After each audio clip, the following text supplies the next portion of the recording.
ఎలా ఉందంటే ఏం చెప్పాలన్నా గూస్ బంప్స్ వస్తున్నాయి నిజంగా. ఈ సినిమా చాలామంది పిల్లలు కానీ చాలామందికి హైదరాబాద్ తెలియదు రజాకర్లో ఇప్పుడు దాడి చేశారని, కానీ ఎలా చూపించారంటే నెక్స్ట్ లెవెల్ అన్న.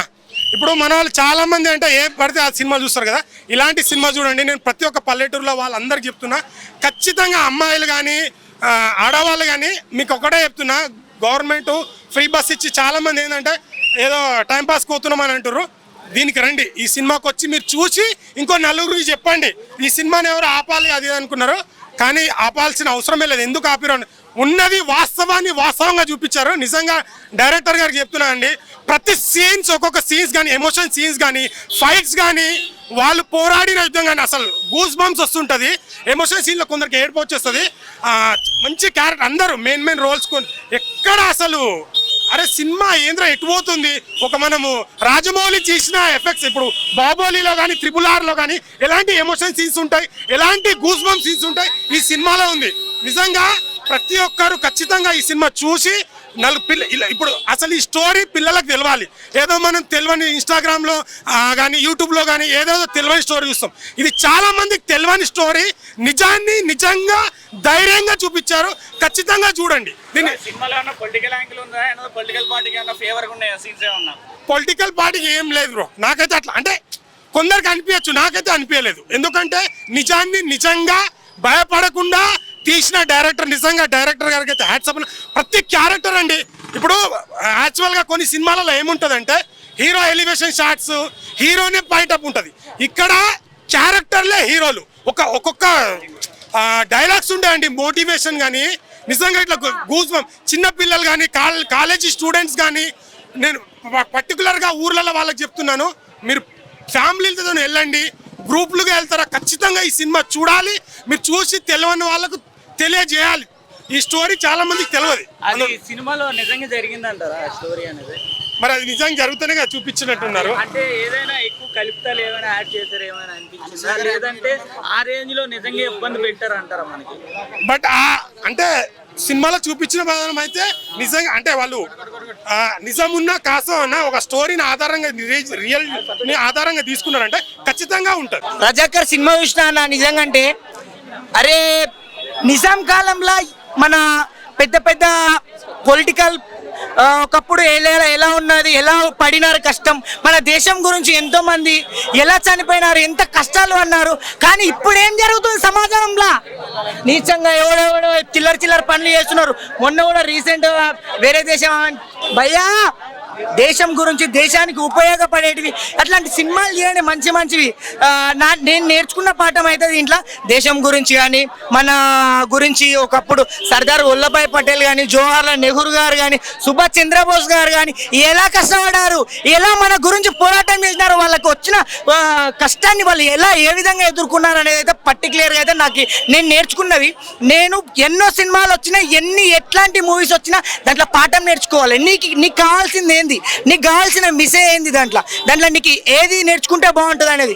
చెడు మంచి కామన్ థింగ్ చూపిస్తారు ఎవరైనా, కానీ దాంట్లో నేర్చుకున్న పాఠం ఇంపార్టెంట్, మోస్ట్ ఇంపార్టెంట్. దాన్ని నేర్చుకొని దాని విధంగా మనం బ్రతకడం ఉత్తమం అని నాకైతే అనిపించింది భయ. సినిమాలు అయితే నిజంగా నేను కొన్ని చోట్ల ఏడ్చిన, మన ఇంద్రజ క్యారెక్టర్ చూసిన దగ్గర కానీ, రాజారెడ్డి అని, నరసింహారెడ్డి అని, అనసూయ క్యారెక్టర్ కూడా బాగుందన్న. నిజంగా అంటే ఒక బొడ్డమ్మ దగ్గర పాట పాడుతుంది, రజికొల్లో పోవాలే అని.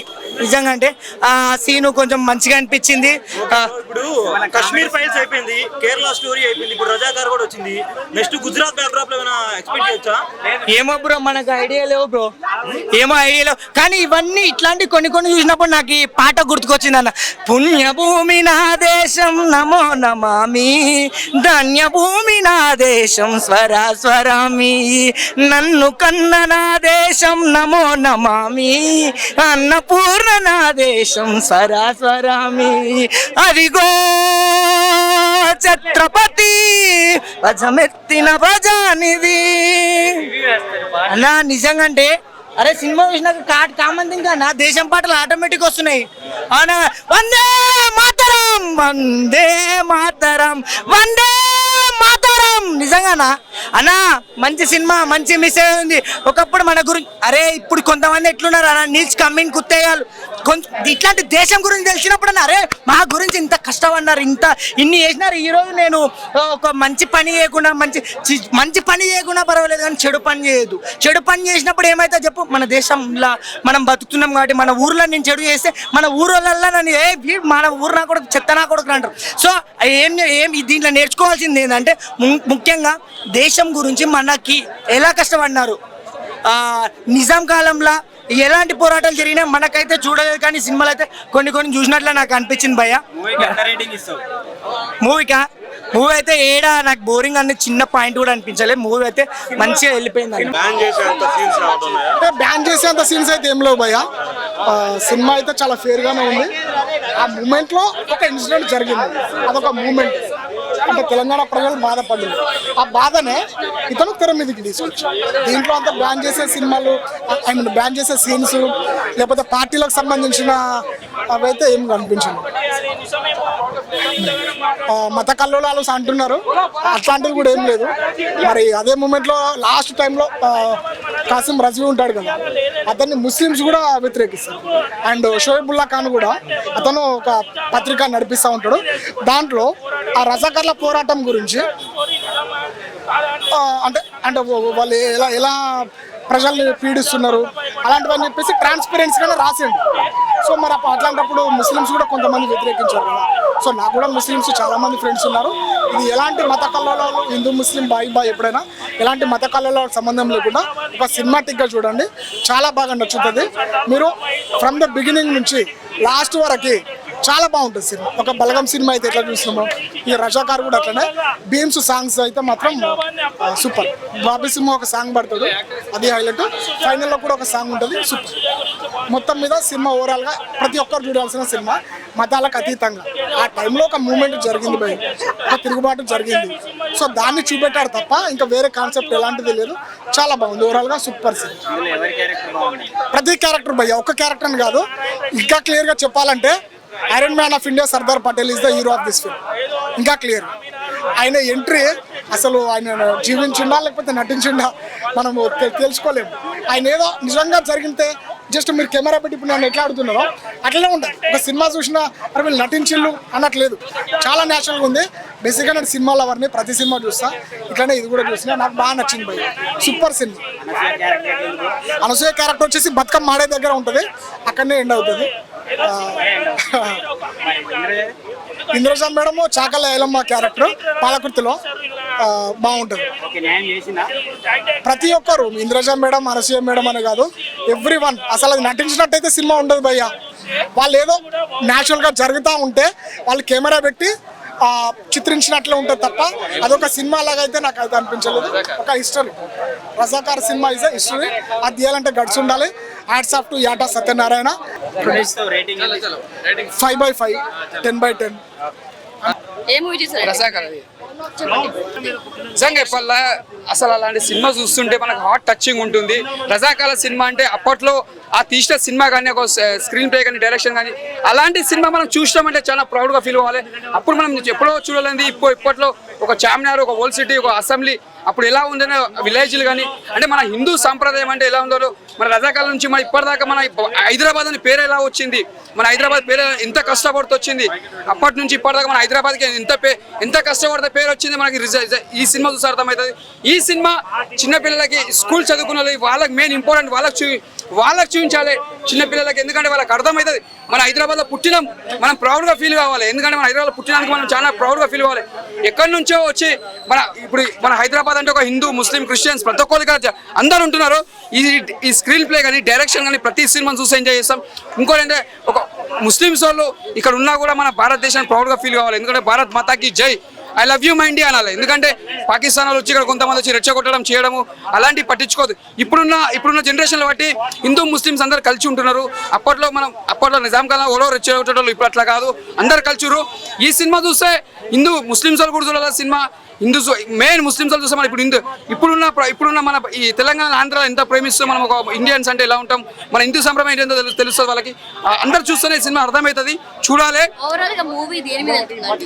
ఇది హైదరాబాద్ మనం ఎలా కష్టపడ్డా, మనం ఎలా హైదరాబాద్ వచ్చా, ఎలా మన నిజాం నుంచి ఎక్కడి నుంచి మనం ఇక్కడికి వచ్చింది, అది సినిమా. స్క్రీన్ ప్లే కానీ డైరెక్షన్ కానీ ప్రతి సీన్ బాగుంది. ఈ సినిమా మాత్రం మిస్ కావద్దు, ప్రతి ఒక్కరు చూడాలి. సూపర్. రజాకార్ అనేది నాకు హైదరాబాద్ మనది కాదు అని నేను 2 days కింద రాకేష్ రెడ్డి కొత్తగా ఎలక్ట్ అయింది ఈసారి, ఆయన స్పీచ్ చూస్తున్నా. ఆయన కేవీ రమణారెడ్డి ఇద్దరు సీఎంలో ఓడగొట్టిండు. ఆయన కూడా ఇద్దరు యూట్యూబ్లో చూసిన, వాళ్ళు ఇద్దరు చెప్తుంటే అసలు షాక్ అయిన. ఆ స్పీచ్ని సినిమాకి వచ్చిన, ఈరోజు నా జాబ్ మానేసి సినిమాకి వచ్చిన. సినిమా చూస్తే అరే వితౌట్ సర్దార్ వల్లభాయ్ పటేల్ లేకపోతే మనం వీసా తీసుకొని రావాలి హైదరాబాద్కి, ఇదేం పరిస్థితి రా. Sardar Vallabhbhai Patel is the first home minister of India. ఆయన తీసుకున్న డిసిషన్స్ వల్లనే మనం ఈరోజు హైదరాబాద్లో ఓటేస్తున్నాం, హైదరాబాద్లో ఫోటో దిగుతున్నాం చార్మినార్ దగ్గర పోయి అన్నీ. ఇప్పుడు మన హైదరాబాద్ లో వచ్చి మన హైదరాబాద్ ని ఎంత మోసం చేసిలో అంటే మన స్టోరీ డైరెక్టర్ గారికి హ్యాట్స్ ఆఫ్ చెప్పుకోవాలా. మన హైదరాబాద్ స్టోరీని నా కళ్ళ కట్టినట్టు చూపించాడు అనిపించింది. అసలే సినిమా అంటే ఇది కదా సినిమా అనిపించింది. ఏంటన్నా ఆ టైంలో నేనుంటే ఈ అమ్మకు నా ప్రాణం పోయినా మంది ఆ రజాకార్ నరికిపోయాడు. నేను ఒక్కరు చనిపోయినా 10 మంది నరికేటాను అట్లా అనిపించింది. స్టోరీ మాత్రం నాకు చాలా బాగా నచ్చింది అన్న. మన హైదరాబాద్ లో సర్దార్ వల్లభాయ్ పటేల్ గారు లేకపోతే మరో కాశ్మీర్ ఏదన్నా అంతే. అంత యుద్ధాలు అంత జరిగిందని మన హైదరాబాద్ లో ఎంతమంది 1000 మందిని రజాకారులు చంపేసిండ్రు. అయినా మన సర్దార్ వల్లభాయ్ పటేల్ గారు ఆయన ఒకటే కోరుకున్నారు, మన హైదరాబాద్ ని కాపాడాలని ఒకటే కోరుకొని కాపాడిల్లు. అందుకనే సర్దార్ వల్లభాయ్ పటేల్ కి హ్యాట్స్ ఆఫ్ చెప్పుకోవాలా. నాకైతే స్టోరీ మంచిగా అనిపించింది. ఇది మన హైదరాబాద్ స్టోరీ అంటే ఇది అన్న. హైదరాబాద్ లో ఏం జరిగింది ఎవ్వరికి తెలియదు, అసలు కళ్ళకు కట్టినట్టు సినిమాలో చూపించిండ్రు. నాకైతే బాగా నచ్చింది. ప్రొడ్యూసర్ గారు హ్యాట్స్ ఆఫ్ సార్, మీరు ఏం సినిమా తీసి నాకు తెలియదు కానీ ఈ సినిమాని మాత్రం అందరికి చూపించి అంటే మన కష్టాలు మన స్టోరీ, మన తెలుగు వాళ్ళకి జరిగిన నష్టాలు, మన హిందువులకు జరిగిన నష్టాలు సినిమాలో అయితే చూపించారు. నాకైతే చాలా బాగా నచ్చింది. ఎవరైనా మిస్ అయితే మిస్ కాకండి, ఫ్యామిలీ ఆర్డర్స్ వచ్చి రజాకార్ సినిమా చూడండి. Thank you. రజాకార్ సినిమా చాలా బాగుంది బ్రో. దాన్ని ఏమంటారు, ఈ వారం 3 సినిమాలు రిలీజ్ అయ్యాయి. తంత్ర అని, అలాగే రజాకార్ అని, అలాగే ఇంకోటి ఏంటి షరతులు వర్తిస్తాయని 3 సినిమాలు రిలీజ్ అయ్యాయి. ఎవరో ఒకరే ఛాంపియన్ అవుతారు, అది మీకు తెలుసు నాకు తెలుసు. దాన్ని ఏమంటారు, వచ్చే కలెక్షన్స్ అవ్వచ్చు, వాటి పరంగా చూస్తే ఒకరే ఛాంపియన్ అవుతారని నాకు తెలుసు, మీకు తెలుసు నాకు తెలుసు. ఏంటంటే ఈ సినిమా రజాకార్ అనే సినిమా ఈ వారం ఛాంపియన్ అని నేను అనుకుంటున్నాను. ఎందుకంటే ఈ సినిమాలో సర్దార్ వల్లభాయ్ పటేల్ గారి గురించి చాలా బాగా చూపించారనమాట. సర్దార్ వల్లభాయ్ పటేల్కి అలాగే కాసిం రజ్వీ అనే ఒక ఆయన ఉంటారనమాట, అంటే రజాకార్ లీడర్ అనమాట, ఆయన మెయిన్ లీడర్ అనమాట. వాళ్ళిద్దరికి మధ్య డైలాగ్ వార్ ఉంటుంది, చాలా బాగుంటుంది అన్నమాట. సెకండ్ హాఫ్ లో వచ్చేది ఇది. అలాగే ఇండియన్ ఆర్మీకి, అలాగే దాన్ని ఏమంటారు కాసిం రజ్వీ అనే ఆయనకి, ఆయన రజాకార్ లీడర్, వాళ్ళిద్దరికి మధ్య వార్ ఉంటుంది అనమాట. చివరిలో ఆర్మీకి కాసిం రజ్వీ ఆర్మీకి అది లాస్ట్ 30 minutes ఉంటుంది. ఆ 30 minutes అద్భుతంగా చాలా బాగా ఫైట్ మాస్టర్ చాలా బాగా కంపోజ్ చేశారు. ఎవరో కొత్త ఫైట్ మాస్టర్ ఎవరో తెలియదు, అంటే ఫైట్ మాస్టర్లు ఫైట్ సీక్వెన్సెస్ అన్ని ఫైట్ మాస్టర్లు కంపోజ్ చేసి సినిమాకి ఇస్తారన్నమాట. అది అప్పటి సిచ్యువేషన్లు ఎలా ఉన్నాయో అవి మొత్తం చాలా బాగా తీశారన్నమాట. సెకండ్ హాఫ్ నాకు చాలా బాగా నచ్చింది. ఫస్ట్ హాఫ్లో ఏంటంటే ఎక్కువ అమ్మాయిల మీద ఎలా అఘాయిత్యాలు చేశారు, అవి మొత్తము ఆ కాలంలో ఎలా ఉంది అనేది అవి మొత్తము ఫస్ట్ హాఫ్లో చూపించారు. అమ్మాయిల మీద ఉన్న అఘాయిత్యాలు ఎలా చేశారు ఏంటంటే అవన్నీ నిజమా కాదా అనేది నేను నా వయసు చాలా నమ్ముతున్నాను బ్రో. దాన్ని ఏమంటారు, పుస్తకాల్లో ఉందని చాలా మంది చెప్పారు. నేనైతే ఆ కాలాన్ని అయితే చూడలేదు, కాకపోతే పుస్తకాలు ఇంత ఘోరం జరిగిందా అని మనకు కళ్ళకు కట్టినట్టు చూపించారన్నమాట. అమ్మాయిల మీద అగత్యాలు అనేది చాలా ఘోరంగా చేస్తారన్నమాట. ఆ అగత్యాలు మొత్తం ఫస్ట్ హాఫ్ మొత్తం ఉంటుంది. సెకండ్ హాఫ్ మొత్తము అసలు యాక్షన్ సీక్వెన్స్లు అద్భుతంగా ఉంటాయి. బాబీ సింహ గారు అవ్వచ్చు, అందరూ అనసూయ గారు అవ్వచ్చు. అనసూయ గారు బతుకమ్మ సాంగ్ ఉండిద్ది, చాలా బాగుండిద్ది. సినిమా ఓవరాల్ గా ఈ వారము అనసూయ గారి క్యారెక్టర్ జస్ట్ ఒక 5 minutes ఉంటుంది. బతుకమ్మ సాంగ్ పాడిద్ది, ఆమె మీద అటాక్ చేస్తారు, ఆమెను చంపేస్తారు ఈ సినిమాలో. అది బ్రో. అంటే సినిమా ఓన్లీ ఆర్టిస్టులను చూపించడం కోసం కాదు, ఆ సినిమా అప్పుడు జరిగిన అఘాయిత్యాలు చూపించడం కోసం. ఆర్టిస్టులను చూపించాలనుకుంటే వేరే సినిమా తీయొచ్చు, ఆమెతో చాలా సినిమాలు తీయొచ్చు. ఇది ఏంటంటే ఓన్లీ హిస్టరీ బేస్డ్ సినిమా కాబట్టి అందులో ఒక క్యారెక్టర్, ఆమె ఒక పాత్ర అయినందుకు ఆమెకు చాలా హ్యాపీ ఫీల్ అవ్వాలి. ఇంద్రజ గారి క్యారెక్టర్ కానీ, అనసూయ గారి క్యారెక్టర్ కానీ, ఇలా లేడీ ఓరియంటల్ క్యారెక్టర్లు అందరినీ చూస్తే తెలంగాణ నేపథ్యంలో తెలంగాణ సమర యోధులు అన్న పదానికి చాలా ఏళ్ల తర్వాత స్క్రీన్ మీద మనం గాంధీ గారిని, నెహ్రూ గారిని గుర్తుంచుకుంటాము. కానీ తెలంగాణ ప్రాంతంలో పోరాడిన వాళ్ళ పేర్లు అంతగా గుర్తుంచుకోము. ఈ సినిమా ప్రతి ఒక్కరూ ఆదరించవచ్చు. ఇటు చిన్నపిల్లలు కానీ, పెద్దవాళ్ళు కానీ, మిడిల్ ఏజ్లో కానీ. ఇది ఒక భారతీయ సిటిజన్ ప్రతి ఒక్కరు చూడదగిన సినిమా. కొన్ని చిన్న సన్నివేశాలు చూస్తుంటే పతాయ స్థాయికి వెళ్ళే మనలో భావోద్వేగాలు కూడా కలుగుతున్నాయి. ఇలాంటి మోటివేషన్ మూవీస్ చాలా అరుదుగా వస్తాయి. ఇలాంటి సినిమాలు ఓటీటీలో కాదు, మౌత్ టాక్తో కాదు, మన స్క్రీన్ మీద చూస్తేనే మన యొక్క గుర్తింపు, మన యొక్క ప్రాంతం యొక్క ప్రతిష్ట ఏంటి అనేది తెలుస్తుంది. All the best movie team, all the best Razakar. కానీ మనకు ఆ రోజుల్లో ఆయన చేసిన కృషిని మాత్రం స్పష్టంగా కనిపిస్తుంది. అంటే పటేల్ వ్యవస్థ కానీ, రెడ్లు కానీ ఆ రోజుల్లో ఎలా ఉండేది, గ్రామాల పరిస్థితి ఎలా ఉండేది. ఒక్కసారి మన వందే మాతరం అని అనుకుంటే మన భారతదేశాన్ని ఎలా మార్చొచ్చు అనేది కూడా చూపించారు. తర్వాత నైజాం రాజులు చేసిన కొన్ని ఆకృత పనులు అయితే ఆయన కళ్ళ కట్టినట్టు చూపించారు. నిజంగా యాడ సత్యనారాయణ గారు అసలు ఓ రేంజ్ లో తీశారు. ఆ రోజుల్లో సర్దార్ వల్లభాయ్ పటేల్ ఎలా అయితే మన రజాకార్ల నుండి విముక్తి పొందించాడో, ఈ రోజు అదే రజాకార్ల బాధితుల్ని కొంచెం దాన్ని చిత్రీకరించేందుకు ఆ గట్స్ ఉన్న ప్రొడ్యూసర్ గూడు నారాయణ రెడ్డి గారికి హ్యాట్స్ ఆఫ్ బ్రో.